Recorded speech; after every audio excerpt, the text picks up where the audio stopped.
Oh, I hope you are ready for a spicy one because Adam Kinzinger's back. The guy on the J6 committee, Nancy Pelosi's baby back bitch, and the guy who literally just came out and put out a video that said, oh my God, the militia, the National Guard, the Second Amendment, Trump, the governors, everything is being undermined. And if you believe in the Second Amendment, then you should be pissed because Trump is going after the Second Amendment through the abuse of the militia, which is the National Guard, which should be controlled by the governor. Only problem is he's dead wrong at the very base level of his premise. I'm about to destroy this one from orbit, and I hope you guys enjoy every second of it. There's a link in the description box below. I cannot wait to hear what you guys think because I always bring those receipts. Make sure you hit that like button, share this out, subscribe to the channel, turn the notification bell on because we are grinding towards 600,000, the cutting edge of the gun rights fight, and they don't even know what's coming with your help. Get in here, make sure you do all those things. All right, listen. Guys, I'm going to get spicy on this one, and the reason I'm going to get spicy on this one is quite simple. People will turn on their phones and they will go from a position and air of arrogance and say that this is obviously the thought. And because I can do this 4D chess in my head and I connect these red dots and I say it with confidence, I'm absolutely correct. Yeah, no, you're an idiot. You're an absolute abject failure of a moron. Because what we're about to explore is Adam Kinzinger, who is the guy who was on the J6 committee, was driving the impeachments against Trump, was going against MAGA, was going against everything in this country because he partnered with Nancy Pelosi and Liz Cheney and all those other turncoats. That's who we're dealing with here. Adam Kinzinger. You know, excuse me, the guy who did this, the guy who actually shot another reporter when he was using an AR-15 at high magnification, 10 yards away, shooting steel, and then this happened. Yeah, the reporter caught some shrapnel because he was shooting steel at 10 yards, maybe 5 yards with an AR with high magnification scope. Yep, that's the guy that's about to lecture us on the Second Amendment, the militia, and the National Guard. All right. For the record, as we get a little spicy, this is the Second Amendment for those of you who don't have it memorized. A well-regulated militia, being necessary to the security of the free state, the right of the people to keep and bear arms, shall not be infringed. Now, a few points that I want to highlight for everyone at home. A well-regulated militia. That does not mean a well-controlled militia. That means a well-practiced militia. The militia is made up of individuals who have their own firearms, who are practiced, and who are ready to stand against tyranny across the board. It is not a government state-owned necessity, and it's not something that the governor has complete and total control over. He has the National Guard. He does not have the militia. The argument that the militia is the National Guard is a left-wing talking point to keep you from having guns. Understand that.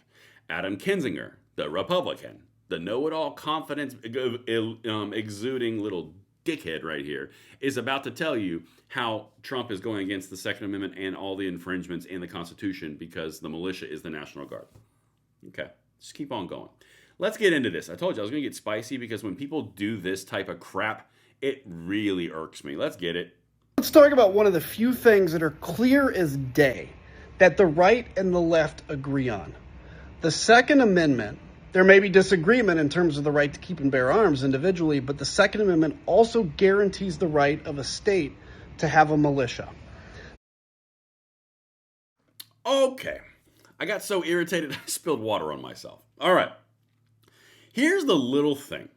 Let's just start out open-ended.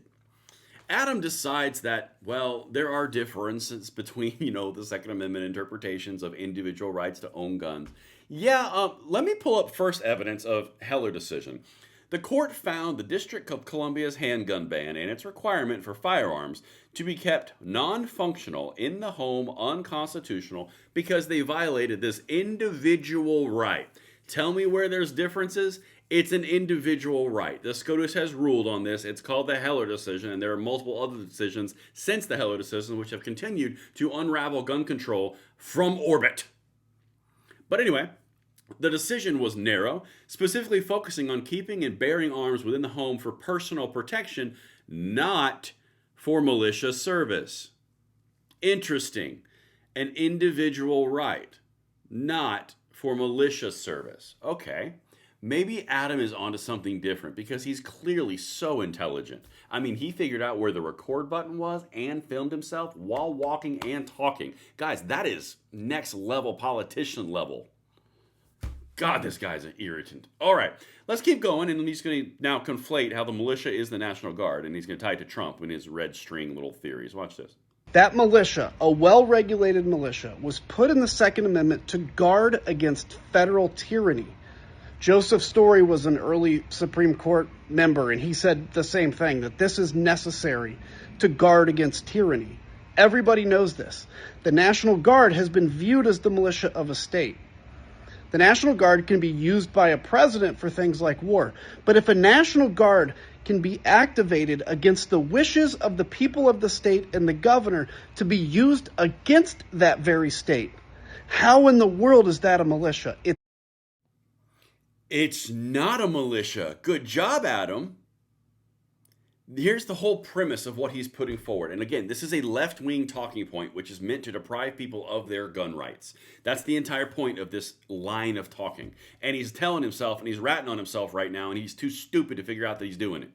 Because the militia is not the National Guard. It is not this big thing that Trump comes in and federalizes the National Guard, and now he's federalized the militia, so therefore it's not the militia, so therefore it's unconstitutional because the Second Amendment is sacrosanct. That's not what he's saying. Excuse me, that is what he's saying. He's completely incorrect. This guy is literally so unintelligent about what he is speaking in such confidence, and he's so wrong that he actually puts it on the internet. 500,000 people have watched this so far. But this guy could not be more wrong of what the militia is. The militia is individuals. I've got more stuff that I'm going to show you in 1 second that buttresses that point. But he's now trying to conflate the militia to the National Guard, to the governor control, to Trump circumventing the governor, getting the National Guard, and now that's infringing upon the militia. It's not the militia. Stop, sit down. Maybe you shouldn't be in Congress. Just saying. Let's keep going, though. It's not, and it violates the spirit of the Second Amendment. This needs to be challenged all over the place. If Donald Trump can federalize a militia of a state to use against that state, he is in clear violation of the Second Amendment. Clear violation. So if you actually like the Constitution, and you're not just somebody that uses it as a prop, this should make you outraged. And this is what Donald Trump is doing, a clear violation of the U.S. Constitution. So a clear violation of the U.S. Constitution from a guy who buddies up with gun controllers and then emulates their talking points around what is the militia and who can and can't have guns. This should outrage you because the federalization of the National Guard to deploy to D.C. is actually an infringement upon the Second Amendment, clear violation of the Second Amendment, because the militia is being federalized. The militia is supposed to be the people. It's not supposed to be federalized. This guy doesn't even know what he's talking about. The militia is made up of the people, you and I watching this video. It is not made up of the National Guard. All right, now we've heard from Adam. Let's go over to something that I think might have some credibility. This is a channel called the National Constitution Center, and you can look up all this stuff your own, but let me just play this little first minute 15 seconds, and you tell me what might be at odds with what our big illustrious leader Adam just said. Check this out.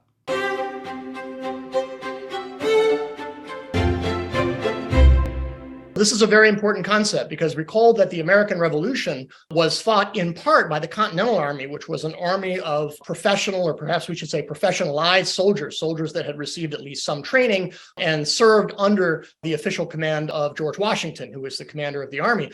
But it was also fought by militias, and these are fighting forces that are controlled and organized at the state level. Oftentimes they have little, if any, training. There's simply a law in the books that says to people at the time, it was men of a certain age, look, if we call you out, you have to show up with weapons to participate in whatever military activity is going on. And so this was something that the founding generation was quite familiar with, the idea that you could have both a professionalized military force, which we would think of not only today as the Army, but also the National Guard. The National Guard would have looked to the founders very much like a standing army. That's really not what they meant when they thought of militia. What they thought of when they thought of militia. All right, so I'm going to let him finish that here in 1 second. The National Guard looks a whole lot like a standing army. Yeah, that's why they get deployed to war zones. They don't deploy the militia. because the militia is the population and the people. That's why we have the right to keep and bear arms. That's why we have our Second Amendment rights. That's why it has been affirmed by the Heller decision. That's why we have the things that we have, 450 million of them to be precise at this moment. And rising, I'll have you know. The National Guard is not the militia. Let's keep on going. Militia was the Minutemen from Concord and Lexington, people who are farming one minute, and then when the alarm goes out, they go back to the farmhouse, take the musket or the rifle off of the over the mantelpiece, and go out and drop their plow and pick up their gun and start fighting. So both of these were considered to be sort of legitimate fighting organizations, with significant difference that one was controlled by the national government, the other was controlled by state governments, or in some cases was just an organic gathering of ordinary people not subject to the control of any government. Not subject to the control of any government. Isn't that weird? Because if the founding fathers would think that the National Guard would look a whole lot like a standing army, and there was a differentiation between the National Guard, the standing army, and the militia, you would think that people like this little dickhead would understand that, since he was a congressman. But, guys, he's the Second Amendment advocate, and now he's weaponizing it against Trump to finally get him, just like he couldn't do in J6, just like he couldn't do in the committee, just like he couldn't do for Pelosi, and that's why no one likes him. But yeah, that's what I've got for you guys today. I mean, that guy right there. I hope you enjoyed this content. Let me know what you think in the comments field below. I'll see you on the next one. I'm Braden. Later.